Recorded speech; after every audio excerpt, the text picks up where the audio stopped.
Candyman, Candyman, Candyman, Candyman, Candyman. Muy buenas a todos, bienvenidos a mi canal, mi nombre es Aracne y vamos a alucinar juntos. ¿Recordáis esas películas de Candyman? Hace poco hicieron un remake, yo la recuerdo muy bien porque me encantaba de pequeña, hay un montón de películas y era el asesino del Garfio, ¿no? Si decías 5 veces Candyman delante del espejo, él venía y te mataba, era algo así como Bloody Mary, ¿no? Una leyenda urbana, las películas se hicieron muy famosas hasta el punto de que hicieron hace poco un remake y tal. ¿Y si os dijera que, como siempre, la realidad supera la ficción? Hay un Candyman real, quien fue un asesino en serie, Dean Corll, y os va a dejar la piel helada. De verdad, quedaos a ver este caso porque tremendo caso que se os viene. Bien, antes de ir con el mismo, recordaros de que si no estáis suscritos lo podéis hacer aquí abajo, que no cuesta nada y me ayudáis muchísimo, que compartáis el vídeo, dadle a me gusta si os parece interesante este contenido. Tenéis estos vídeos en formato podcast en las diversas plataformas de podcast como iVoox, Podimo, Spotify, Apple Podcasts y variados. Y bueno, dejadme algún comentario, que esto ayuda mucho y no me enrollo más, vamos a ir directamente con el vídeo, pero antes os dejo con un pequeño recordatorio. Chicos, ya tenéis a la venta mi libro Jonestown, Jim Jones y la secta del Templo del Pueblo. En él relato en profundidad la vida del reverendo Jim Jones, quien fue líder de la secta más destructiva de la que tenemos constancia. El libro contiene 130 fotografías reales, 30 de ellas a color, cartas reales de los integrantes de esta secta, artículos de la época completamente traducidos y muchas curiosidades más. Además, es el único libro escrito sobre esta secta en español. Hay otros muchos, pero ninguno está traducido a nuestro idioma. Ha sido un estudio de más de un año revisando archivos de la investigación oficial del FBI, así como testimonios de algunos supervivientes de dicha secta, la cual es conocida por cometer el suicidio masivo más numeroso de la historia, un 18 de noviembre de 1978, donde 914 personas se quitaron la vida por su líder Jim Jones. De verdad, no es porque lo haya escrito yo, pero esta historia es impresionante. Jonestown, Jim Jones y la secta del Templo del Pueblo, oficialmente a la venta en librerías. Os dejo el enlace de acceso al libro en la caja de comentarios. Bien, recordaros que el enlace para la compra del libro de aquí de España, si lo realizáis a través de ese enlace, la reserva y la compra, os llegará un ejemplar firmado y dedicado por mí, por si os hace ilusión. Lamento mucho que esto no pueda ser fuera de España, pero es una cuestión de logística, chicos, lo siento. Bien, ahora sí que sí, vamos directamente con el caso en cuestión, que es el caso del asesino en serie Candyman, se le llama así. Candyman, en realidad se llamaba Dean Arnold Corll y nació en 1939 en Indiana, en Estados Unidos, en el seno de una familia de clase media normal, absolutamente normal. Dean, cuando era pequeñito, era un niño bastante tímido, al que le costaba sociabilizar con otros niños de su edad, pero al mismo tiempo también era un niño muy cariñoso y muy empático, con lo cual esto resalta mucho en cuanto a los... En fin, a lo que veremos a continuación en su caso en particular, ¿no? Sus padres se divorciaron cuando él tenía tan solo 4 añitos y su madre volvió a casarse con otro hombre.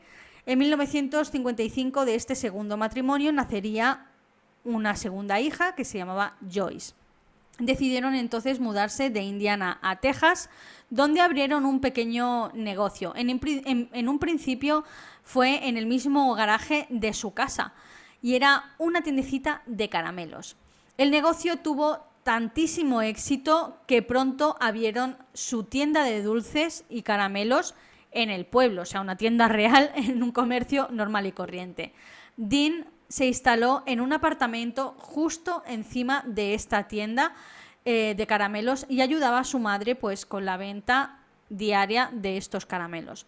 Su madre volvió a divorciarse por segunda vez de este segundo marido y abrió por su cuenta una nueva empresa de caramelos llamada Corll Candy Company. O sea, la cosa estaba yendo bastante bien para esta señora y para el hijo, bueno, para sus hijos, ¿no? Eran bastante buenos y tenían bastante éxito.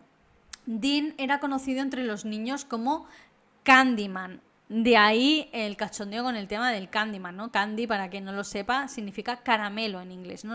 Sería algo así como el hombre caramelo. Y es que siempre Dean les regalaba caramelos a los niños, siempre llevaba caramelos encima, y cuando veían los niños, como sabían que era el trabajador de la tienda, el dueño de la tienda junto con su madre, pues se acercaban a él y él les daba caramelos gratis por la calle. En una ocasión, y esto es importante mencionarlo, un empleado jovencito de esta tienda se quejó a Mary, la madre de Dean, de que había recibido propuestas de índole sexual por parte de Dean. ¿Y qué hizo su madre? En lugar de hablar con su hijo, decidió despedir a este joven y no hablar absolutamente nada con su hijo. Primera red flag, señora. Era como si se avergonzara de ello, lógicamente, te tienes que avergonzar si este chaval era un niño menor, era el típico empleo que tiene después de las clases, ¿no? Allí con 15, 16 años, ¿no? Entonces, era como para avergonzarse y llamarle la atención, hablar con él, decir qué está pasando. Pues en lugar de eso, despidió a este joven y no le comentó absolutamente nada a Dean. En 1964 Dean fue reclutado por el ejército y aunque tan solo sirvió unos 10 meses, ya que pidió una excedencia para poder atender el negocio familiar. Su comportamiento en el ejército, como pasa con muchísimos asesinos en serie que ya conocemos, fue catalogado como ejemplar. Según él, fue en el ejército donde descubrió su homosexualidad.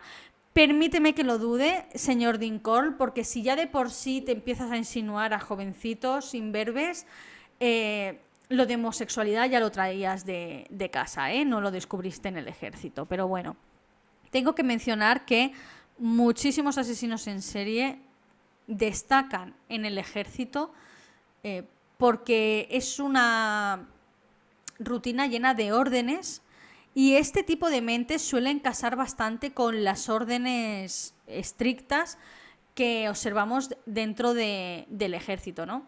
Por ejemplo, BTK, Dennis Rader, estuvo en el ejército y también fue catalogado como ejemplar. Y tenemos multitud de ejemplos.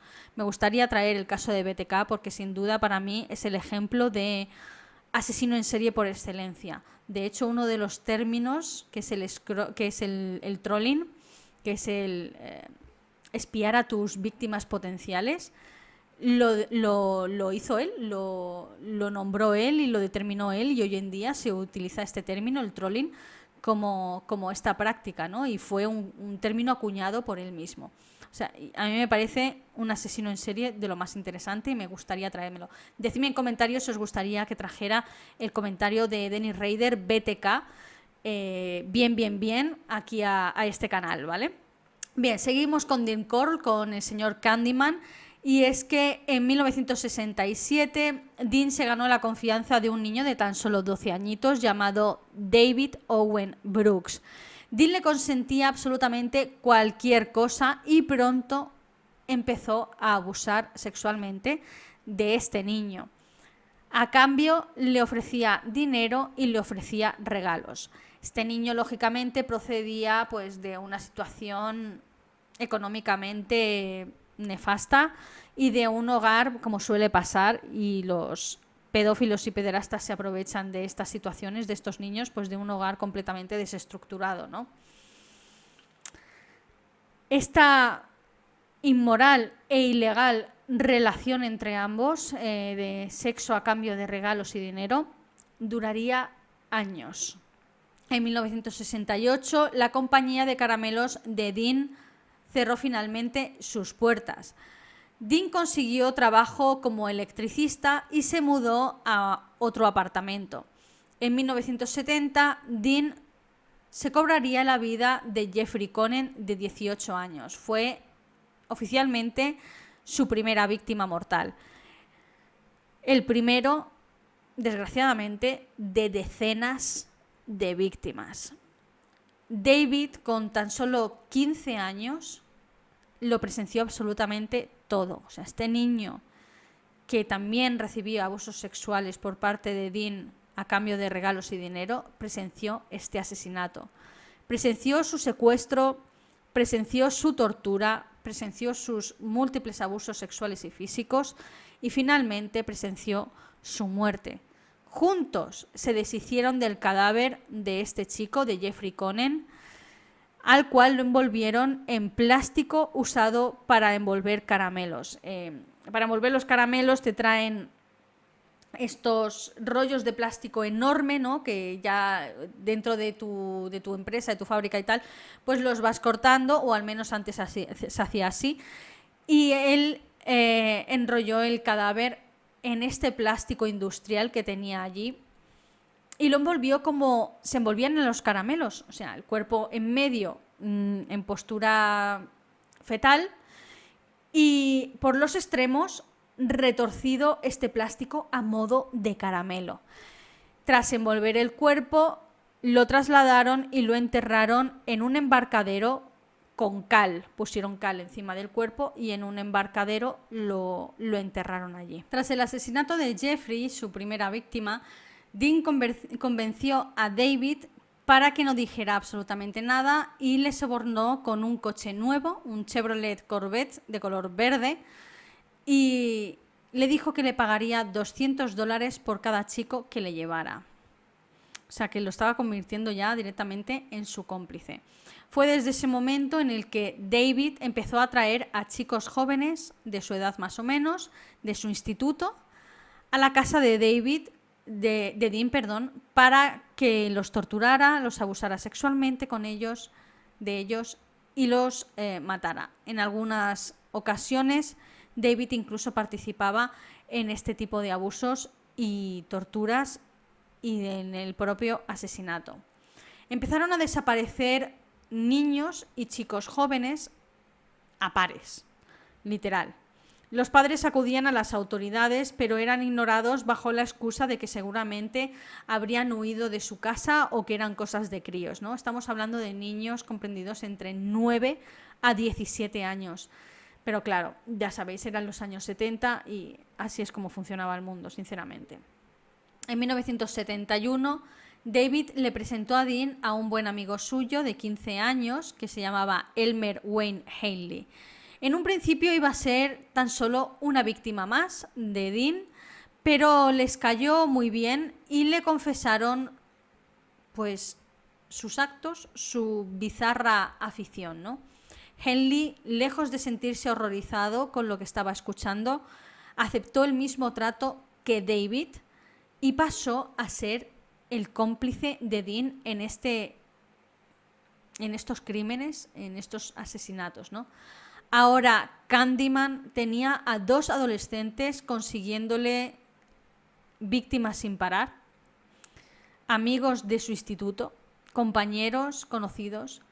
Los 3 participaban en las torturas y en los asesinatos. Algunas veces los mataba Dean, otras los mataba David y otras los mataba Henley. Entre los 3 se creó una simbiosis macabra y perfecta. Es que es increíble.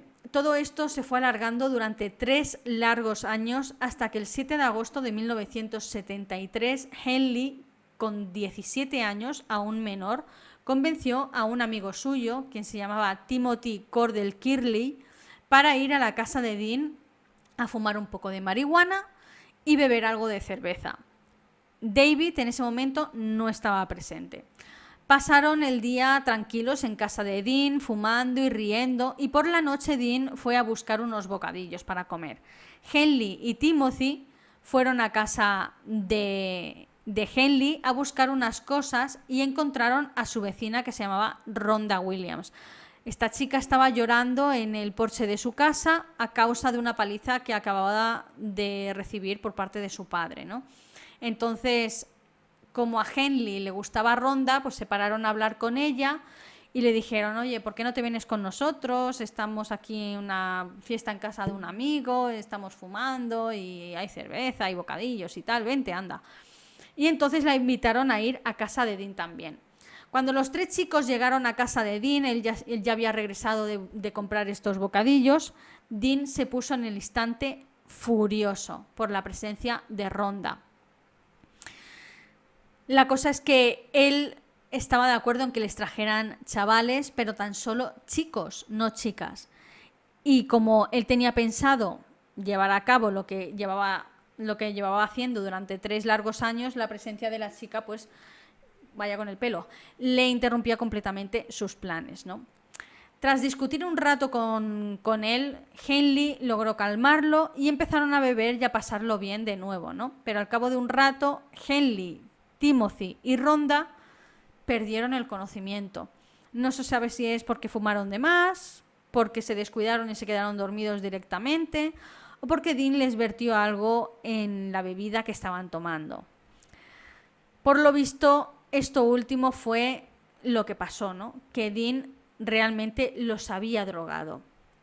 Cuando ellos tres estaban inconscientes, ató y amordazó a los tres y desnudó a Timothy. Henley se despertó y Dean se lo llevó a la cocina y le empezó a amenazar con un revólver. Le empezó a echar en cara el hecho de que hubiera llevado a una chica y que estaba allí por lo que estaba allí, que era básicamente torturar y abusar sexualmente de su amigo Timothy y no para que trajera chicas, ¿no? Pero Henley consiguió convencer a Dean de que se calmara, de que soltara el arma y le dijo, aún podemos hacerlo aunque ella esté aquí. Podemos hacerle todo eso a Timothy, así que suéltame y vamos con ello, ¿no? Acordaron entonces que Dean torturaría y mataría a Timothy y Henley haría lo mismo con Rhonda. Entonces él desató a Henley y cuando fueron para allá, Rhonda y Timothy habían despertado y ambos suplicaban por sus vidas, estaban desesperados, lógicamente, como os podréis imaginar. Y en un descuido de Dean, Henley le quitó el revólver y le dijo, no puedo seguir con esto, no puedo dejar que mates a todos mis amigos. Dean, después de esto, retó a Henley para que apretara el gatillo, en plan, no tienes huevos para hacerlo. Y para sorpresa de Dean, Henley lo hizo. Apretó el gatillo. Dean salió corriendo y desnudo por el pasillo de su casa, por el rellano, vaya, y Henley le acertó varias veces, en varias ocasiones, hasta que finalmente se derrumbó en mitad del pasillo y falleció. Tras el asesinato de Dean, llamaron a la policía y Henley confesó absolutamente todo. Acusó al otro cómplice y amigo, David Brooks, de su complicidad en los asesinatos y en las torturas. En un primer momento no le creyeron, pero porque le parecían algo completamente, loco de la cabeza, ¿no? Pero cuando empezó a dar nombres de los chicos desaparecidos, que sus familias habían denunciado las desapariciones y que la policía había decidido ignorar, ellos cotejaron estos nombres con la larga lista de estos desaparecidos y obviamente muchos de estas víctimas, no quiero decir todos, pero gran parte de estas víctimas coincidían. En casa de Dean encontraron todo tipo de artilugios de tortura que lógicamente usaba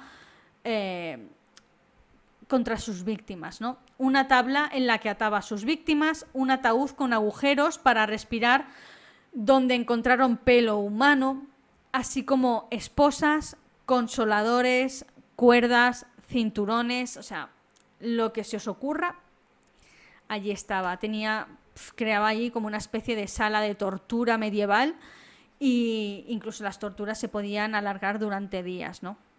Henley además reveló el lugar donde se deshicieron de todas las víctimas, que fue en aquel embarcadero, y empezaron a exhumar los cadáveres amontonados que yacían en estas fosas comunes llenas de cal, ¿no? Encontraron un total, y agarraos a la silla porque os vais a caer de culo, de 29 víctimas, señoras y señores. 29 víctimas. A día de hoy aún siguen los trabajos de identificación de varias de estas víctimas. Henley finalmente fue acusado de haber matado a 6 de esas 29 víctimas y por ello fue condenado a 99 años consecutivos por cada víctima, lo que suma un total de 594 años. Que ya que me das esta condena, chicos, ¿por qué no le dais directamente una condena de cadena perpetua? No sé, no es Matusalén, va a morir en la cárcel, vaya. No fue imputado, de hecho, por la muerte de Dean Corll, ya que se consideró una legítima defensa propia. Hoy en día, obviamente, sigue cumpliendo condena y seguirá cumpliendo condena toda su triste vida. Por otro lado, David Brooks, el otro cómplice que no estaba presente en la muerte de Dean, fue acusado de matar a 4 de las 29 víctimas, es decir, que entre ellos dos sumaron 10 víctimas muertas, por lo que el propio Dean Corll habría asesinado a 19 víctimas. Este David Brooks, como digo, fue acusado de haber asesinado a 4 de las víctimas y condenado a su vez a 99 años también por cada una de las víctimas. En total le cayeron 396 años. David murió por COVID en 2020, por COVID-19. A día de hoy se sospecha que hubieran incluso muchas más víctimas de las que encontraron en esas fosas comunes en los embarcaderos.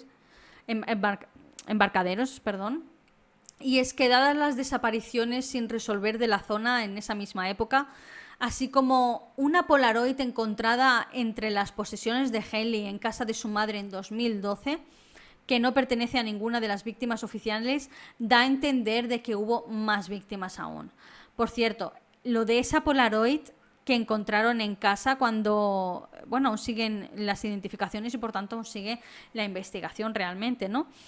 Encontraron una Polaroid con un niño que estaba siendo torturado, lógicamente no puedo mostrarla aquí, pero es pública. Salía un niño que estaba siendo torturado en esta Polaroid, maniatado, y no coincide con ninguna de las víctimas anteriores. Este niño, pues según la fotografía, tendrá alrededor de 11 o 12 años. Y a fecha de hoy no se sabe quién es el niño de esa fotografía. Con lo cual, con esta prueba hallada, da a entender de que efectivamente hubo más víctimas de las que se encontró enterradas en aquellos embarcaderos, ¿no? Y bueno, hasta aquí el vídeo de Candyman, del verdadero Candyman, el asesino en serie, 29 víctimas. Lo que viene a continuación es mi opinión personal. Habiendo escuchado el caso de Candyman diréis, bueno, si no tiene nada que ver con Candyman. Ya, pero tenéis que pensar a quién atacaba a Candyman. Candyman atacaba también a adolescentes, ¿no? Entonces, a lo mejor quisieron tirar por ahí. Aunque en la película creo recordar que era un esclavo negro, si no recuerdo mal. Ya hace tanto tiempo que no veo la película, pero llevaba un garfio en la mano y tal. Además era negro. Dean Corll, como habéis visto en las fotos, era blanco. Pero bueno. La cosa es que... ¿conocíais este caso? ¿Conocíais el caso de Candyman? ¿Conocíais el caso de Dean Corll? Como veis, 29 víctimas mortales y me apena decir que su caso no sea tan conocido como, por ejemplo, el caso de John Wayne Gacy, que también lo tengo en el canal, os lo dejo por aquí arriba por si os interesa, que este sí que es un caso tremendamente conocido y tuvo, si no recuerdo mal, 32 víctimas o 33 víctimas, ahora mismo no recuerdo el nombre, pero no pasan de 35 y como veis es un número muy similar, que también las muertes son muy similares, es que es un caso muy similar, dejando al lado lo de que el otro se vistiera de payaso y fuera absolutamente loco, pero bueno, lo que viene a ser las muertes son muy similares en el hecho de que también es un asesino en serie pederasta y de homosexual, no, pederasta homosexual, al igual que John Wayne Gacy y al igual que Jeffrey Dahmer. En fin, me sorprende que este caso no sea más conocido, teniendo un ranking de víctimas de 29 víctimas y además con la particularidad de que 2 de sus víctimas potenciales, porque estos 2 chavales, que no os quepa duda que fueron víctimas potenciales, terminan siendo sus secuaces, sus cómplices, incluso participaran de estas torturas y de estos asesinatos, ¿no? Me apena enormemente que Dean Corll, Candyman, muriera de esta manera, se lo cargara a uno de sus cómplices. Me hubiera gustado tremendamente que hubiera afrontado lo que viene siendo una condena, lo que viene siendo un juicio público y una condena, ¿no? Menos mal que no mató ni a Timothy ni a Rhonda, porque, vamos, estaba decidido a ello como siempre. En fin, decidme qué os ha parecido el caso, si lo conocíais, si no lo conocíais, si conocéis el caso de John Wayne Gacy, supongo que sí, ¿no? Es un caso súper famoso. Si no lo habéis visto, os dejo por aquí el vídeo. Y bueno, hasta aquí el caso de Candyman, del verdadero Candyman. Si os ha parecido interesante, dadle a me gusta, compartid este vídeo con vuestros amigos. Estoy ahora que no sé ni lo que digo. Llevo 3 vídeos grabados con este y ya no sé lo que digo. Dadle a me gusta si os ha parecido interesante, compartidlo. Tenéis estos vídeos en formato podcast en la multitud de aplicaciones de podcast, de plataformas de podcast como Spotify, iVoox, Apple Podcast, Podimo y demás. Recordad los enlaces a la compra de mi libro. Si los que estéis en España realizáis la reserva a través de ese enlace, conseguiréis un ejemplar firmado y dedicado por mí, por si os hace ilusión. Y nada más que añadir, pues que hasta el próximo vídeo. Adiós.